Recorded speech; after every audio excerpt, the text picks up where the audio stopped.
Let me share my screen. So yesterday we are discussing about the strings. We have defined a string called we are learning Python.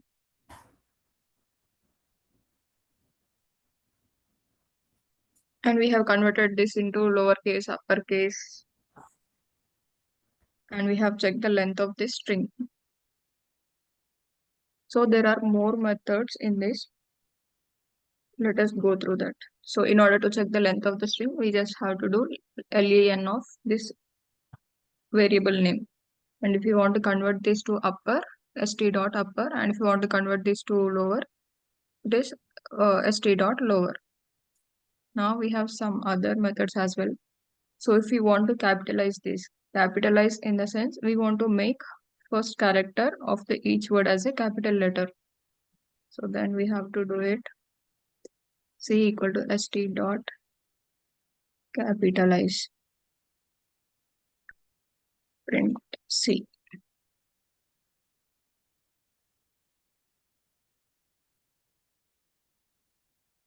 I'm saving this file.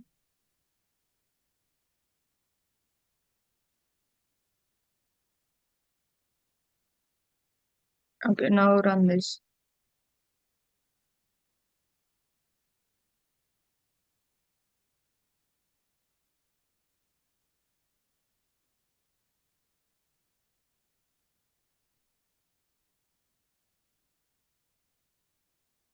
Once capitalize.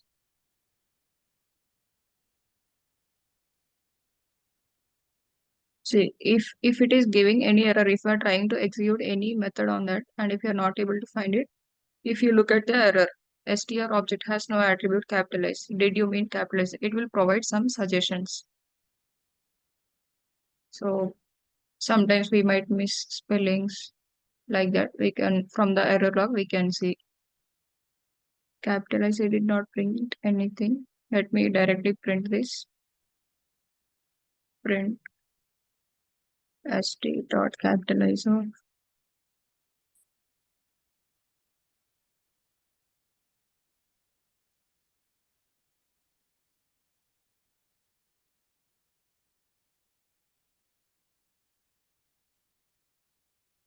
it's not capitalizing.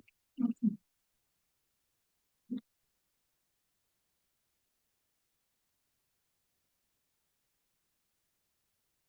If we have to check if it is in title, I will tell you how to use this capitalize. It is not doing any capital letters here. I will tell you.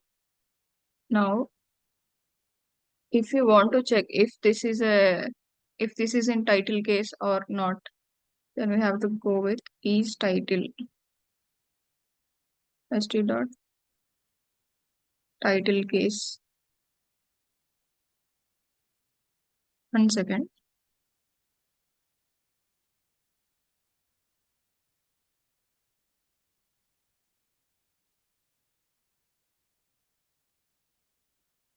Just a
Okay, sorry.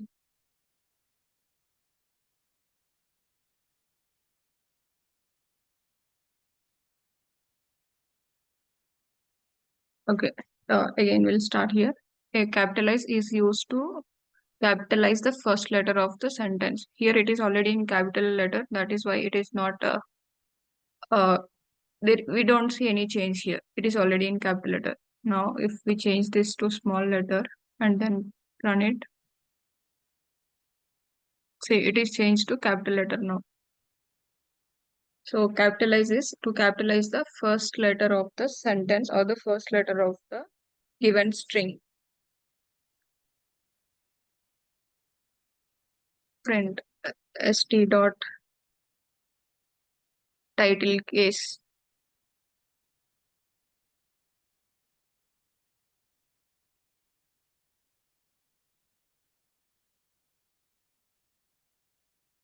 Title case is not available. Swap case.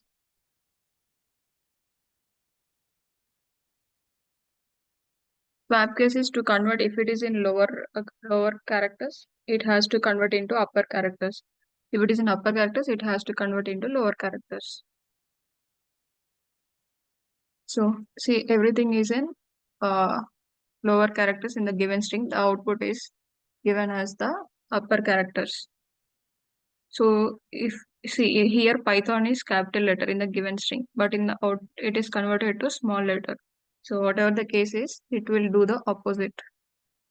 And now st dot, it is not title case, it is just a title, st dot title.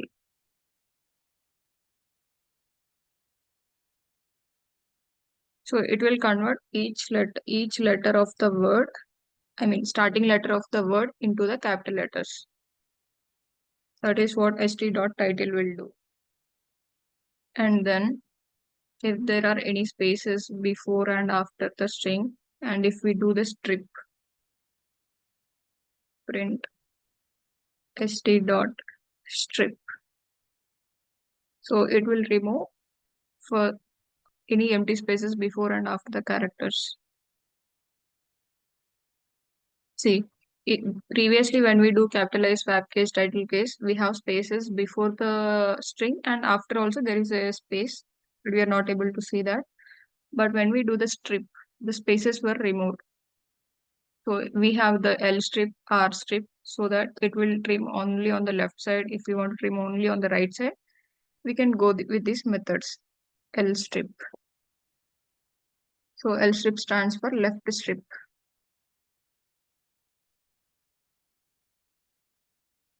And similarly, R strip is the right strip. It will remove spaces from the right side. st dot R strip.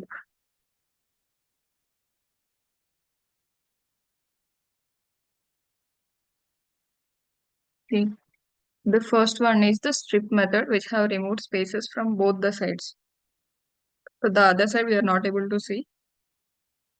In the next one, when it is a left strip, it has removed spaces from the left side. Right side there were spaces, but still we are not able to see that. And on the right side, when I do right strip, R strip is for right strip. We have spaces on the left side, but there were no spaces on the right side. See, if you do a selection here with the right strip, there are no characters post this. So, but in the left strip, if you see here, I'm able to select this because there is a space character here. So this is how we have to do left strip, right strip. And then see if there are any special characters to be included in our string. Let us say it's raining.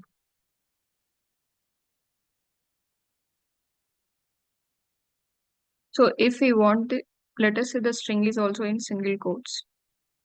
It is our convenient whether we can use single quotes or double quotes to define a string. It is our wish, up to us. So now let us say it is raining. It's raining. There will be some apostrophes in some of the sentences or some of the strings. If we want to print this as it is, now I'll comment the upper part.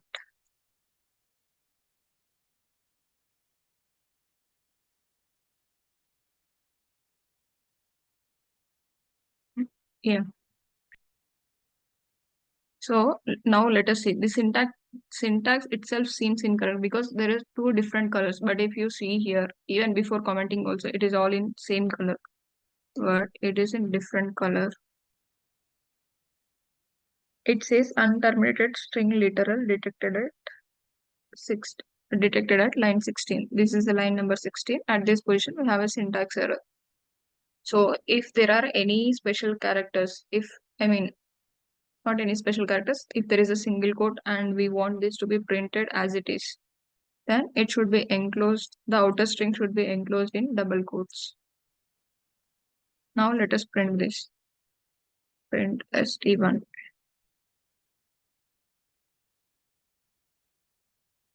See, now it has printed as it is. So now if we have double quotes in our string and if we want them as it is, let us say if we have a double quotes, it's heavily raining. And I want to highlight this word heavily. So now let us run this print st2.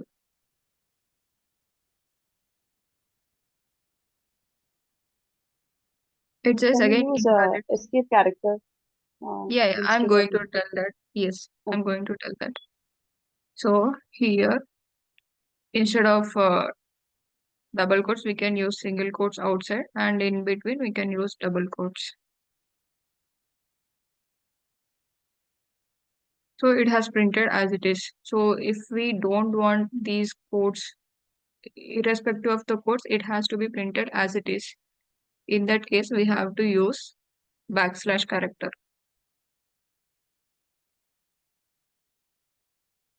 So if we put this backslash character, it acts like escape character and prints as it is.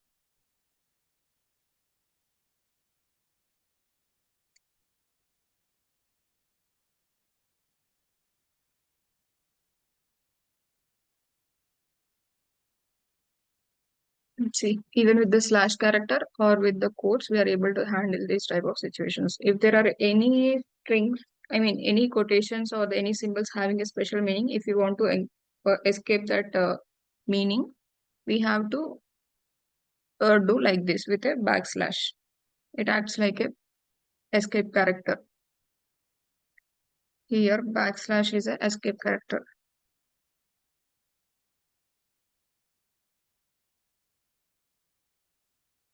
Okay. And the another thing is we want to check if our strings contain all alphabets, all numbers, or mix of both. We want to check that. Now let us take this string,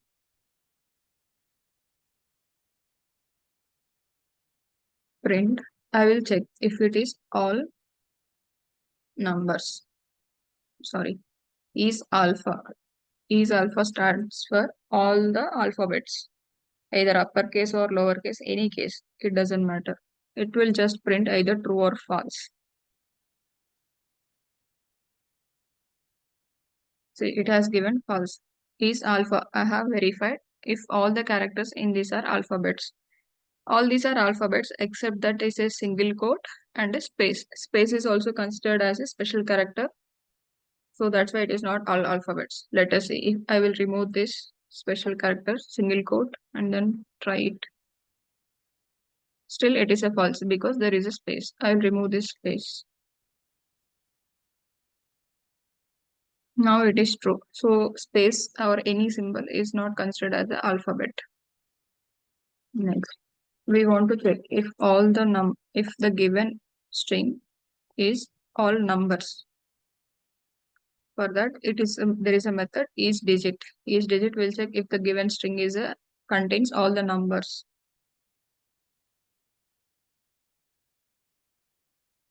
See, this is false because it doesn't contain any numbers. Let us add some numbers into this, and I want to check if there are either alphabets or numbers. It should allow both. Is all num. AL stands for alphabets and num stands for numbers. It will check if it has at least either alphabets or numbers. It will give true. Let us see. It has given false because the string still contains a space character. Now remove those space characters and run it. So now it is true. It has both alphabets and numbers. So this is how we need to check if it is a what is our requirement. Based on that we can check. So, and again there is a method called if the string, we want to know whether the string is starting with the given characters or not, or ending with the given characters or not. Print st dot starts with, it is starting with I can give any part. It is just starting with IT. I want to check if it is starting with IT or not.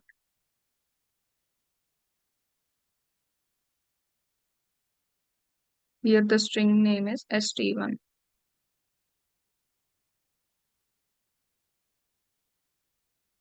See, it is starting with IT. Yes, it is true. I will write the upper character here. It has given false. So it starts with, it will check the string if it is starting with a given thing or not. St dot ends with. We can check also if the given string is ending with the given characters or not.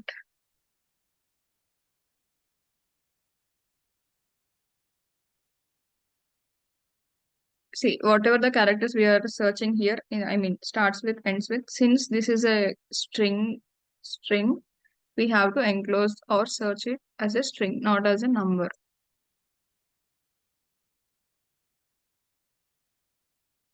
So it is ending with numbers. I mean, with the given part of this, with the given part. So it has given true.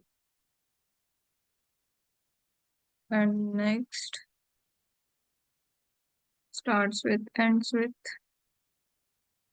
So these are the methods which we need to know on strings. Other than this, there are some indexing. I will tell you. And I have one question. Can you also do a pattern search within a string? Pattern search Suppose. not with the strings. Uh, Strings we can do it, but that is like a minimum thing we can do it. But with the regular expressions, we can search the patterns. Mhm. I will For show example, you how to find it.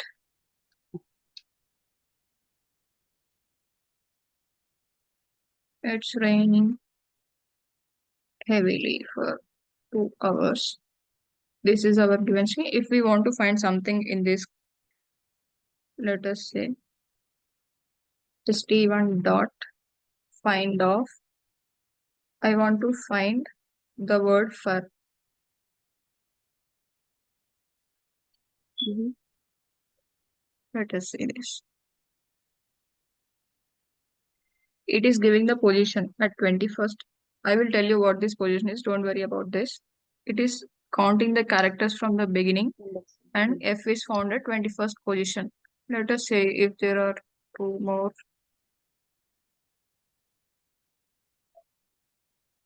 Still, it will give only the first occurrence. Okay.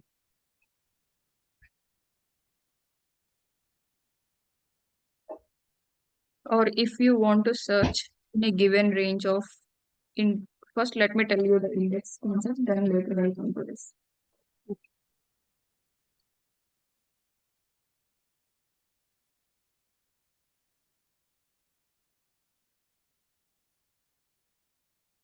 One second.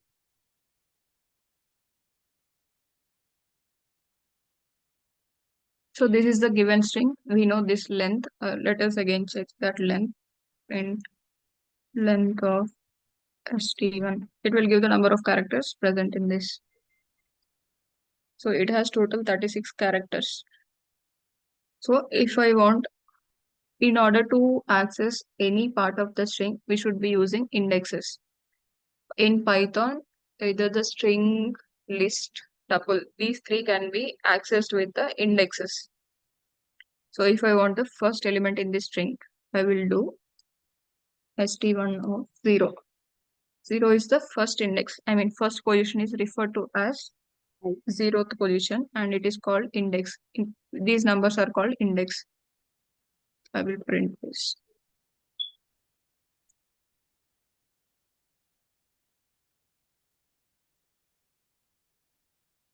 So the first character is I. So it has given the first character. So if we want to print, it will have, see, the total length is 36. It has 36 characters. But as the index is starting from 0, so the last index will be 35. Let us try that. 35th. I want to get the 35th character also.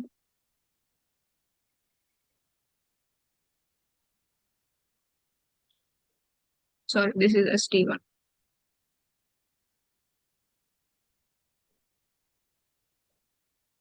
So the last character is R. First character is I and last character is R.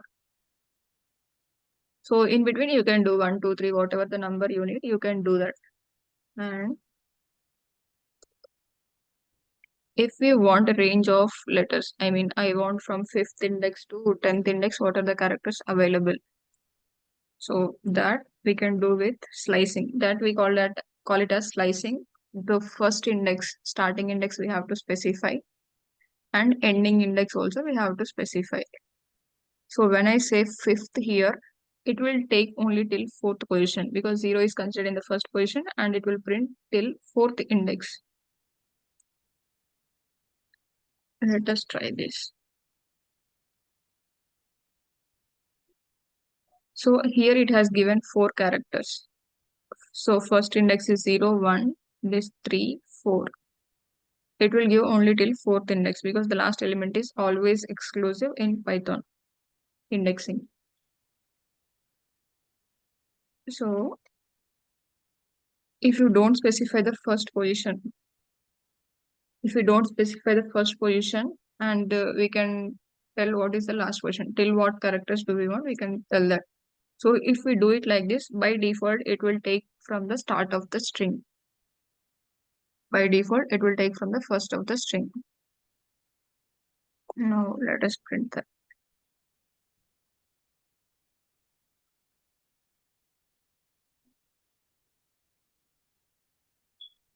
These are the first 8 characters. 0 to 7th index it has given.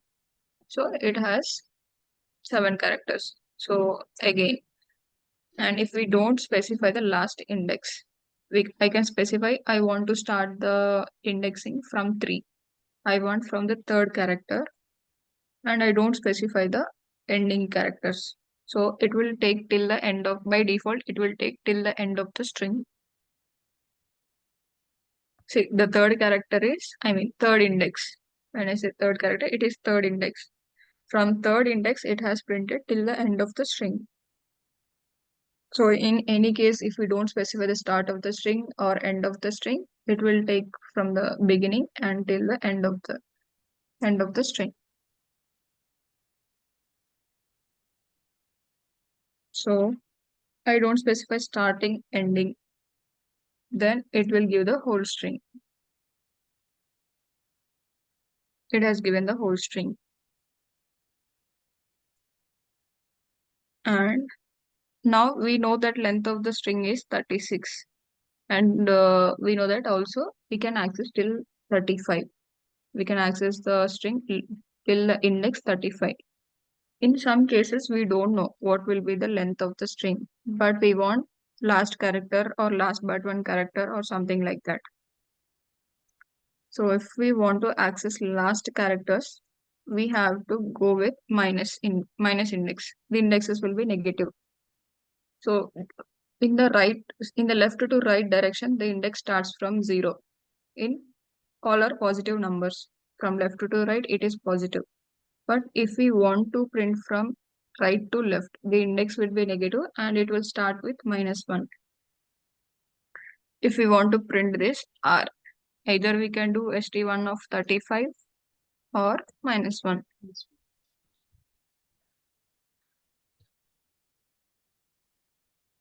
So it has given the last character.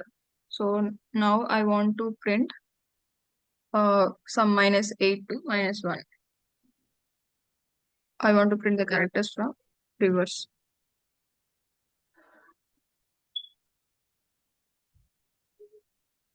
See, -8 is starting from here till last. It has not given the last character. Last character is always exclusive. If we don't specify anything here, so it will give the till the last character, -8 to. This is all, this range, printing range of characters, this all comes under list slicing, sorry, string slicing. String slicing. So in all these cases, we are getting characters in a sequence. I mean, however the input string is, in the same way we are getting it. There are no characters being skipped in between. So sometimes we might get a requirement in such a way that alternate characters has to be printed. So in this string, I want to print all the characters, but but I have to skip each character. I mean, alternate characters has only to be printed. T has to be eliminated, S has to be eliminated. So in those cases, we have to specify. This is the starting index. For now, I will specify starting index as 0 and ending index as 35. And this is called step size. Step size will be 2. By default, if we don't specify anything as a step size, it will be 1 and it will give the immediate next character. But if we specify the step size as 2, it will skip one character in between.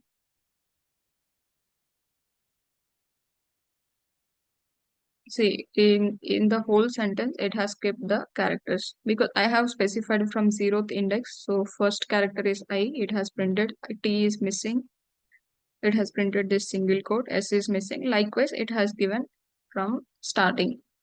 So I don't want like this. I want to start from 1. Then it will print T. Next, this one will be missing. Single quote will be missing. And again, we'll have S like that.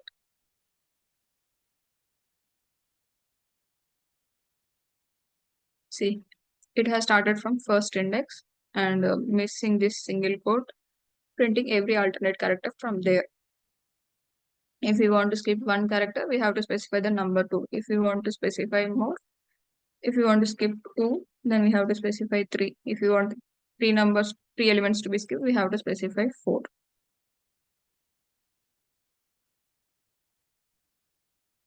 So it has skipped 3 characters and after after T, it has skipped 3 characters. After T, single quote, S and space. Single quote S and space is missing and we have got R here. So this is step size.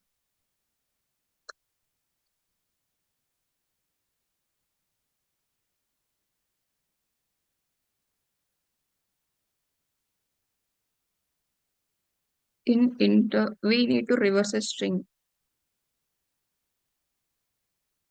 How do we reverse a string? st1 of, we are not specifying. If we don't specify anything, starting index and ending index, we are not specifying. We know that it will give the whole string. So if you look at this sequence, it will be starting character, ending character, and the step size. Here, starting character, it should start from 0. If I don't specify the second number also, it should go till the end. By default, it will be by default, the last value will be 1. See, there is no difference between just a single colon or a double colon because it is taking, we haven't specified first position, last position, and by default, the step size will be considered 1. So if I want that in a reverse order, first, first go in a positive order, I mean left to right. Again, it has given the same string, no difference here at all. I want, this is a left to right order. I want it in a reverse order. So I just have to put -1. See, this has given the string in a reverse order. So this is the most frequently asked interview question. Reverse a string.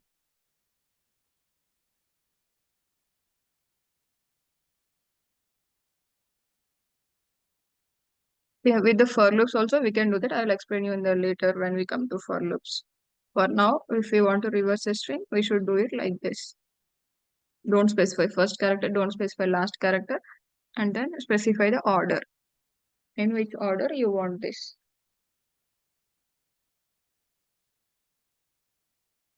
Next, now we come to the searching part. In the same string,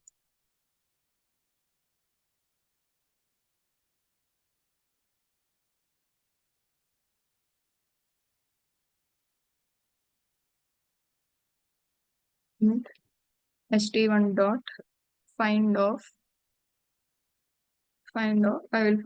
I'll search for word for.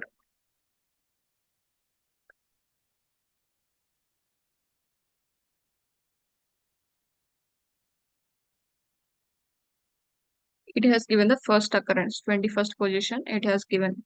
I don't want this. I want to search in the second position, or I want to give a range, or I want to provide the index. I want to search from 30 to 35 characters. Last element is always exclusive. That's why I added 36. So now it has given the 33rd position. I mean, initially, if we just do only find, it will find the first occurrence and it will stop that. It won't find all of them. But if we want to find all of them, we have to do it like this. We have to specify in which position do you want to search that.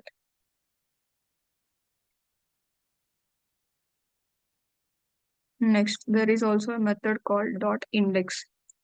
st1 dot index of. I want to find the index of this word.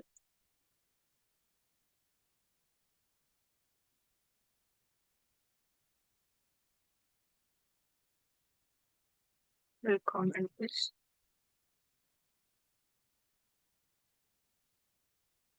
So again, the index will also do the same thing.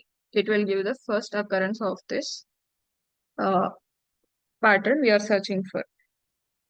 Now, what is the difference in which scenario will be using in which will be using? No difference. Both of them will find just the position only. But in index, we can't pass these positions. If we have to search for the second time, we can't pass the positions. Mhm. Index is just like if you know some word. Usually, we don't use find in strings. We use mostly regular expressions. But if we know some word and it is available in our strings, if we want to find that position, then we go for index. Okay. In all these cases, we are using index and getting the string elements. Here, we are using the element and getting the position. Yeah. The pattern search will do with regular expressions, not with the strings.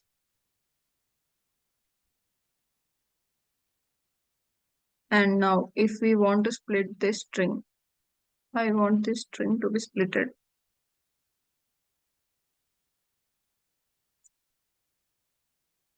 So st1 dot split of. At which character you want this to be split?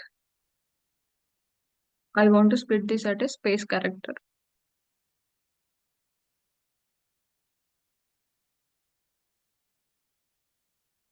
I will store this in some variable sp and I'll change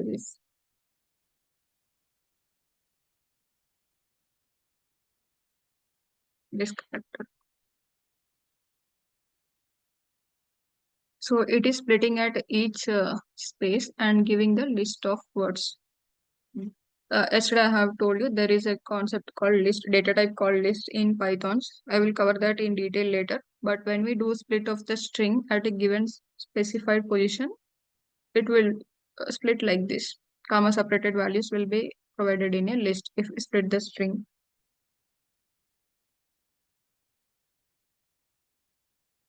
And we have splitted with space. If we want to split at some other position, let us say we have stars in our input string. I want to split at star.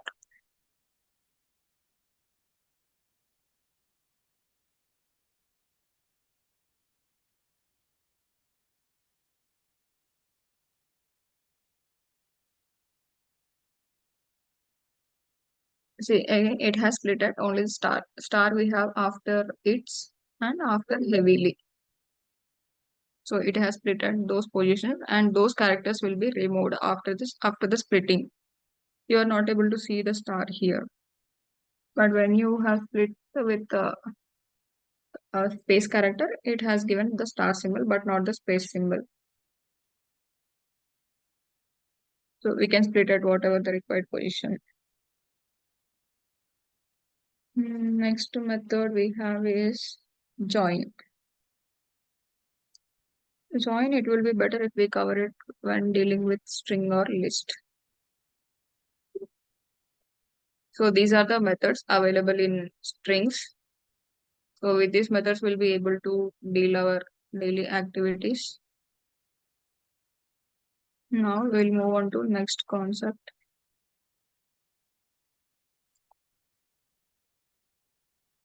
First, I will tell you if and else statements, because handling with while dealing with strings or list or tuple, we might have to use if else conditions. So I will tell you that if else conditions first. Conditional statements.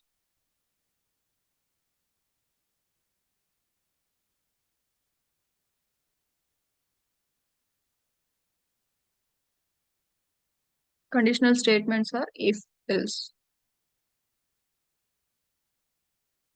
I'll write a simple if statement. Just I will give an value equal to 5 if a greater than 5. Print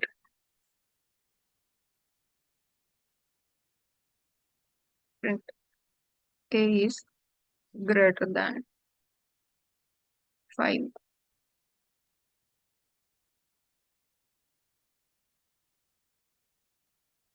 Else print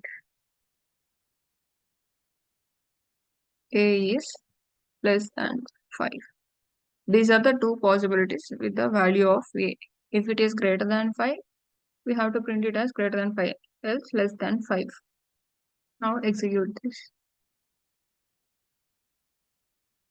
See, a is less than 5 because it is exactly equal to 5. That's why greater than 5 means it will start checking after 5.0, 5.1, 5.2 something. Anything after the 5, it will check that. If we want to take greater than or equal to, if it is either equal to 5 or greater than 5, if we want to check both the conditions, we have to do it like this, greater than or equal to. Now see, a is greater than 5. So I have another condition. If we have a range like greater than 5, next is greater than 10, something like that. We have to check these two conditions, either if it is greater than 5 or greater than 10. If it is greater than 10, it obviously means that it is greater than 5. So the if and else conditions will execute in such a way that if the first part, the if condition is not true, then only it will go to the second part. Otherwise, it won't go. If we satisfied, it will not execute the else part. So our condition is first if it is greater than 5. Let us say if our number is greater than 5, it might not be greater than 10. But if it is greater than 10, it is definitely greater than 5. So first condition we have to check is if it is greater than 10 or not. Greater than 10. If this is not satisfied, if we have to write multiple statements, we have to write elif. Elif means else if a greater than or equal to 5. Then print a is between 5 and 10. Else a is less than 10. This is the criteria we have. Now I will give the value of a as 6.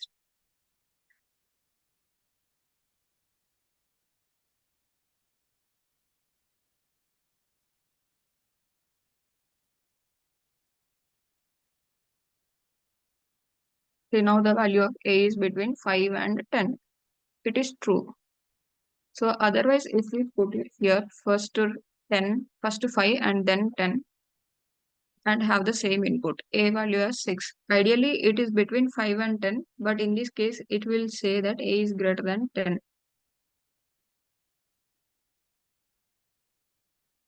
So A is greater than 10 because this condition is satisfied. It will not go and check the next part.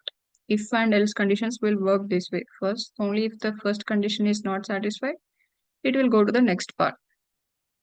So that's why we have to be careful about the order of our statements. Now, if we have some independent statements, if even though if it is greater than 10, if, irrespective of whether this condition is satisfied or not, if we want to check if it is also less greater than 5, sorry, if it is greater than 5, and also if we want to check if it is greater than 10, irrespective of the order, then we have to write individual if statements. If A greater than or equal to 5, print A is greater than 5.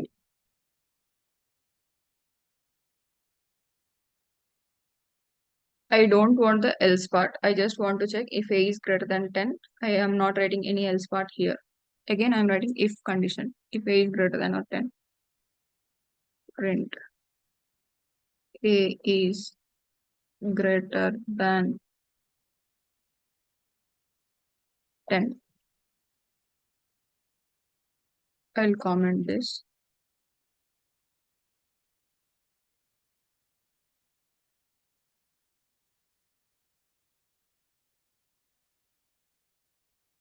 See here, A is greater than 5.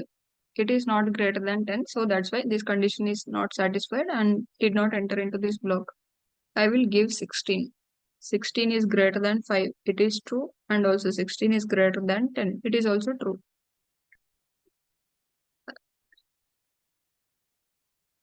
See, the both conditions are executed now. Now I will uncomment the above part. You will find the difference.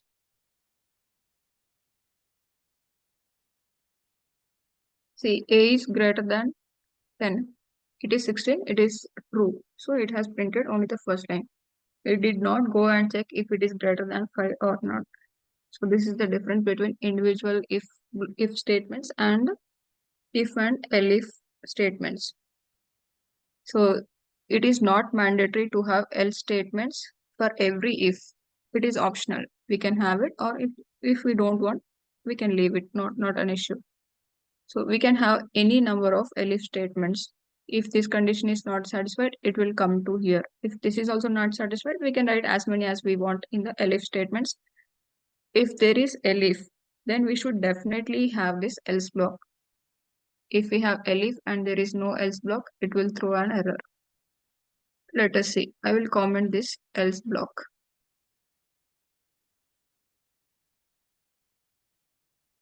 We have only if and elif. A is greater than 10. I will give this as 4.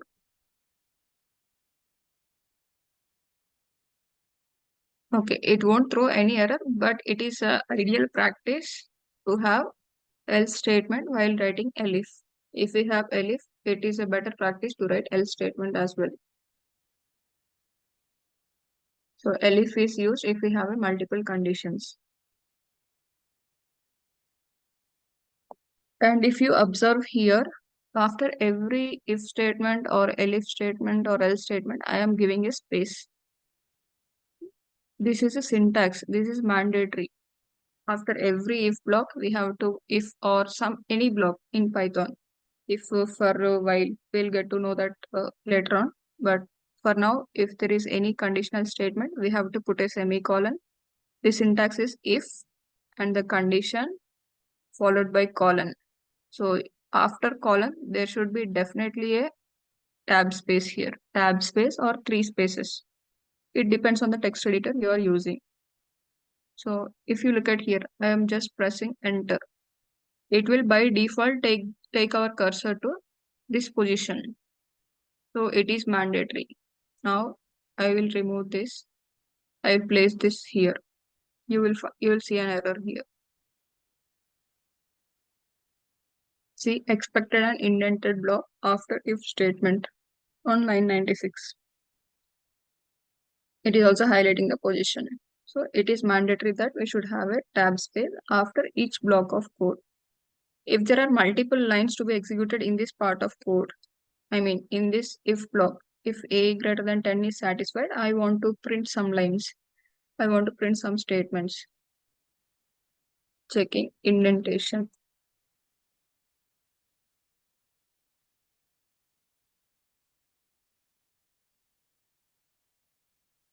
So all these belong, sorry, I have to give some number greater than 10. Okay. So if this condition is satisfied, all the lines written in this level of code should be executed.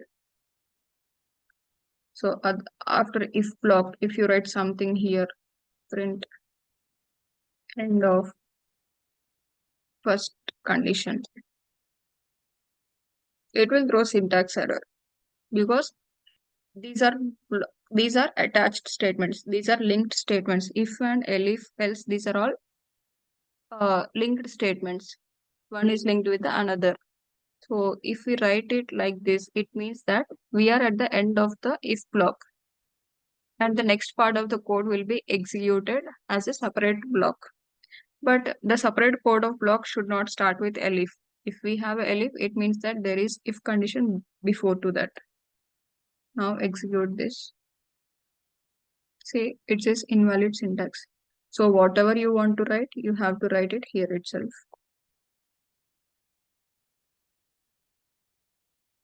See end of one condition. So after the completion of if block, so if elif else, it will check based on the conditions. One of the conditions will satisfy and it will print something. After the end of the all if block, I want to print completed execution of if block.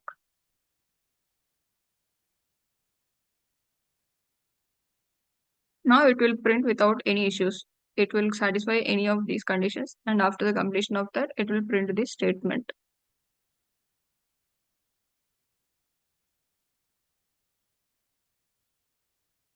So now 14, it has satisfied the condition 1 greater than or equal to 10, and post that it has given completed execution of if block, which is the last line I have written. So if we write it, if we start any block of code, and other than this elif else parts, if we are writing something at the start of the line, it will give a syntax error, which means that it has reached the end of the block. And now here we are providing the static values. If you want to change something, changing the values here. Instead of that, I want to take input from the user. Input of. So I want input as a integer only because we are checking based on the numbers. Integer. Input of integer of. Enter value for a. So I will comment this out. Now based on the given user input, it will satisfy either of the conditions. So value of a I will provide as 7. 7 is between 5 and 10. It has satisfied this condition. It won't come to this and it has printed this line of code. So this is if and else. You can write as many elif statements as required. This is briefly about if and else statements. I will just give quick intro on the for loop, because for loop also we have to use it while going through the list and tuple next data types. So for loop is basically for iteration. For loop is for iteration. Let us say if we want to print some numbers 1 to 10. So with the concept still now we have known, with the concepts till now we have discussed, we'll be able to, if we want to print 10 numbers, we'll be able to do like this, print 2 and so on until 10. Otherwise, we can do it this way also. 4, 5, 6, 7, 8, 9, 10. Now we'll run this. So one is we have printed it as a separate, and the next items we have printed in the same line. So if we want to print it in a separate lines, we can specify the separator, which is \n. So it has printed 10 numbers. This is just 10 numbers. We are able to write it. But if there are 1000 numbers or 10,000 numbers, and if we want to print all of them, it won't be possible to write so many times the print statement. Or with the comma separated values also, we won't be able to write so many numbers. So in those cases, what we'll be doing is there is a keyword called range. In this range, we have to specify the number. It should be a whole number. It should not be any float or decimal numbers. If the range will accept only the whole numbers. It should be strictly whole number, 20, 30, 40, 50, like that, not 20.1, 20.2. It won't accept. I'll tell you the syntax. For we can assume any number here. I can take I for I in range of. I is a temporary object used to refer the numbers, which we are going to print it later, for I in range of 10. As I said, the last number in Python is always exclusive. So 10 will not be printed. It will print 0 to 9. Anything starts from 0. Here I want to print I. For I is a temporary variable used to reference the numbers in this range. And we are printing and we are printing that I here. I will comment this out.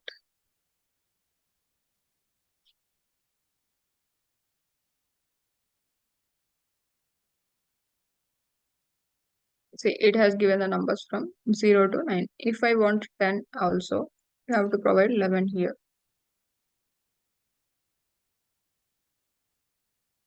So if I provide 11, it has given numbers from 0 to 10. Same way, like what we have done in the string indexing.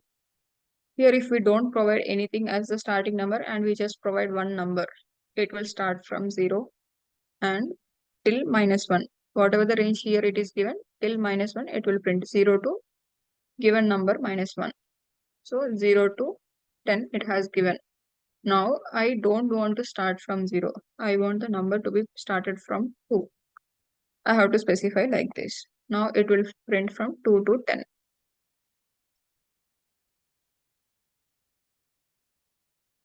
See, the number has started from 2 and reached till 10. And it is printing in the sequence 2, 3, 4, 5, 6. There is no missing numbers in between. So it means that ideally there is a step size, just like in the string slicing, there is a step size. Here also we have the step size. By default, it is 1. I will take the numbers 20, and by default, the step size is 1. If we specify or don't specify, it will be the same. From 2 to 19, it has given the numbers. There are no missing numbers in between. So if I want to skip any number in between,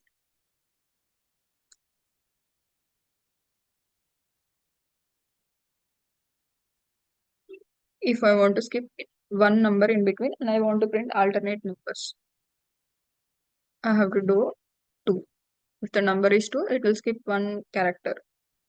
Similar, if it is 1, it is not skipping any. If it is 2, it will skip one character. See, after 2, there is no 3 and no 5, no 7, like that. So this is called the step size, starting index, starting number, ending number, and the step size, similar to string slicing. And now we will combine for loop along with the if conditions.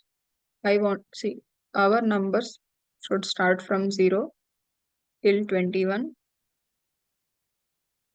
and I want to print only even numbers. I want to print only even numbers. Even numbers means when we divide by 2, the remainder should be 0.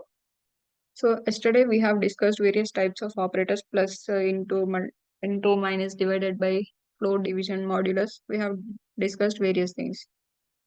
Now if we want to find the remainder, we have to use modulo. I will show you here. If 4 is divided by 2, it is 2.0. Just a slash, it will give the quotient. If it is a modulo 4 modulo 2, it will give the remainder. Remainder is 0. So similarly, if they have to check how we can get the numbers with the numbers are stored in this I.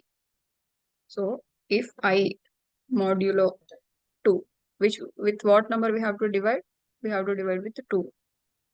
If number modulo 2 double equal to 0, if we have to check if it is exactly equal to 0, we have to do it like this: double equal to. If it is greater than, we have to do greater than. Less than is less than.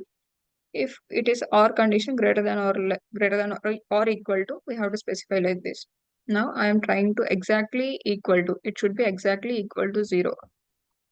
Then if you look at here, we are writing a for loop. This is a syntax for I in range of some numbers, and there is a semicolon. This is one block of code. After that, there is a semicolon. Immediately after this colon, there is a tab space. Again, if is also a conditional block. It is one block of code. Again, inside this, we have to follow the indentation. Only if it is an even number, it has to print that number. Otherwise, it should not be printed.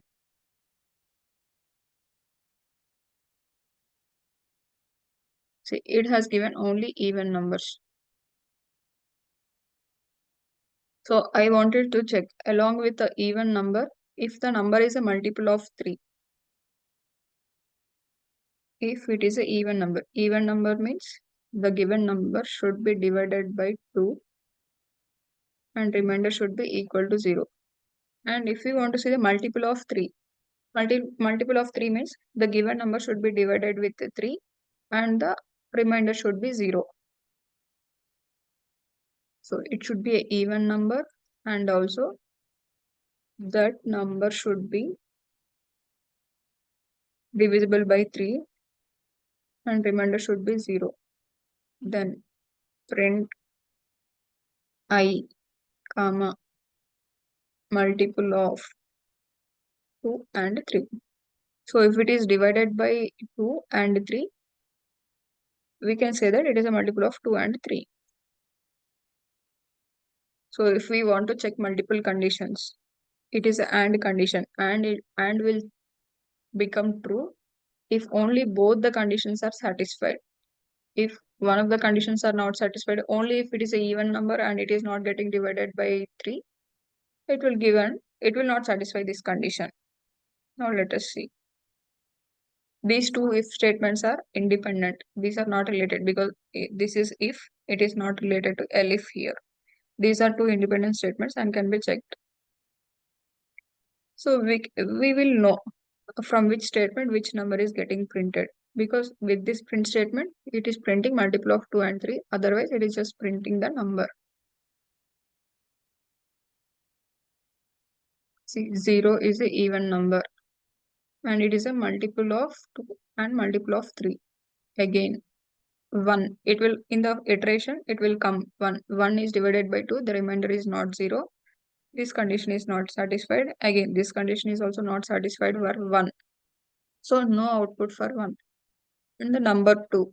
2 divided by 2 is 0. So that number 2 is printed. But 2 is not divisible by 3. So that this statement has not occurred. Same for 4. And 6. 6 is divisible by 2. It has given 6. And also 6 is divisible by 2 along with 3. So it has given multiple of 2 and 3. So like this, we can combine for loop, if and else statements We can write multiple statements, as many conditions as we need in a single loop, single if block. We can write or condition as well. Or condition, if either of it is true, it will return true for or. So we'll stop today's class here. Any questions? Nothing much. Okay. And one more announcement. Tomorrow, Snowflake is starting for a new batch. So will you also be joining that? Because that will be Yeah. the first class. It will be Okay. at 5 o'clock. Okay. Okay. 5 o'clock is Snowflake, and at 6 o'clock we have Python. Okay. Okay. Fine. That's Okay. fine. And will you be sharing the same link, or should we join with the same link, or with a different link? Sorry, Joining with meeting link, is joining it link. going to be, yeah, is it going to be the same joining link or a different link? They will inform you. The management will inform you. But the class is at 5 o'clock. I am not sure about the link. Okay. Yeah. That's Okay. They will communicate. yeah. Thank you. Thank you. Thank Yeah.